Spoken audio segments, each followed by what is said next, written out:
Hello guys, welcome to my channel. आज चाहिँ म करी नुडल बनाउन गइरहेको छु र त्यसमा मैले रारा पनि एड गर्छु।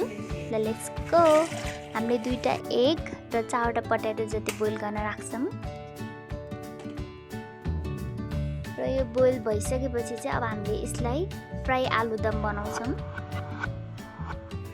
त्यसको लागि हामीले भाडा राख्नु पर्यो अनि त्यसमा हामीले ओइल राखेर अनि थोरै मेथी, थोरै जिरा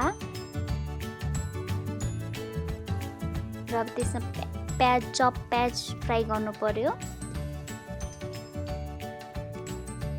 अब हामीले जिरा र धनियाको पेस्ट पनि फ्राई गर्छौँ अनि एउटा टमाटर पनि फ्राई गर्छौँ। त्यो ब्राउन नहुन्जेलसम्म हामीले फ्राई गरिरहनु पर्छ र हामीले टेस्ट अनुसारको सल्ट र कलरको लागि हामीले बेसार पनि हाल्छौँ।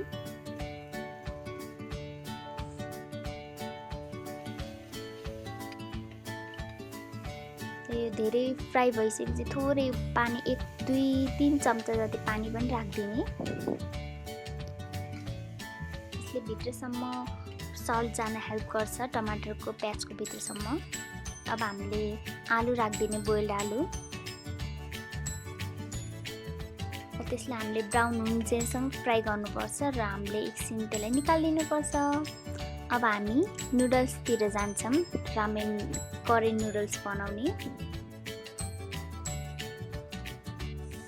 यो चाहिँ करी नुडल्सहरूको इन्ग्रेडियन्ट्सहरू हो, जसमा अलरेडी चप गरेको गाजर, धनिया, एउटा रारा र 2टा करेन्ट छ।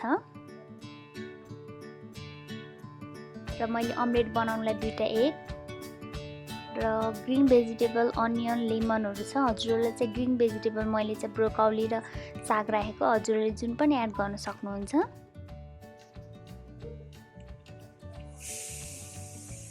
सरी, मैले चाहिँ पानी बोइल गर्न राखेको भिडियो चाहिँ एड गर्न बिर्सेछु। र हजुरहरूले चाहिँ करी नुडलहरू बोइल गर्न राख्नु, जब पानी बोइल हुन्छ भकभक अनि बल्ल हजुरहरूले नुडल्स राख्नुहोस्। पानी नबोइल हुँदासम्म नुडल राखेपछि त्यो नराम्रो गरेर त्यो फिजिन्छ। सो बोइल गरेपछि बल्ल आफ्नो नुडल्सहरू एड गर्नुहोस्।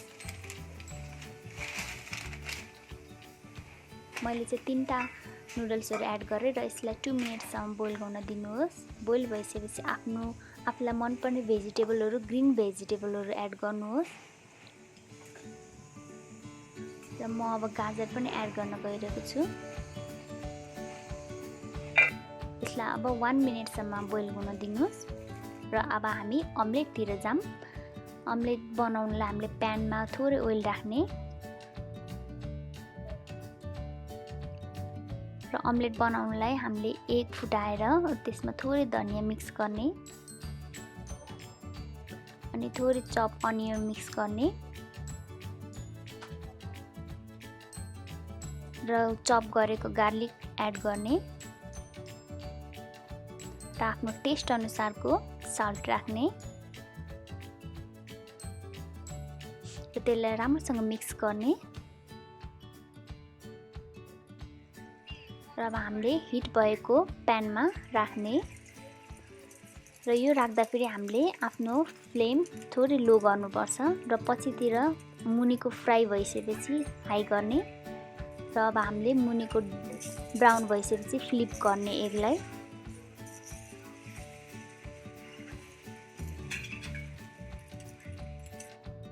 हाम्रो नुडल्स पनि रेडी भइसकेको छ बोइल भएर।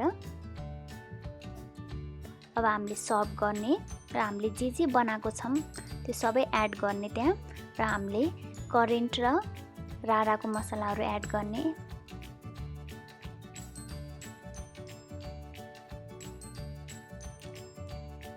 ल हेर्नुहोस् त साथीहरू, कति यम्मी देखेको छ। Bye bye guys, thank you for watching. Love you guys, have a nice day.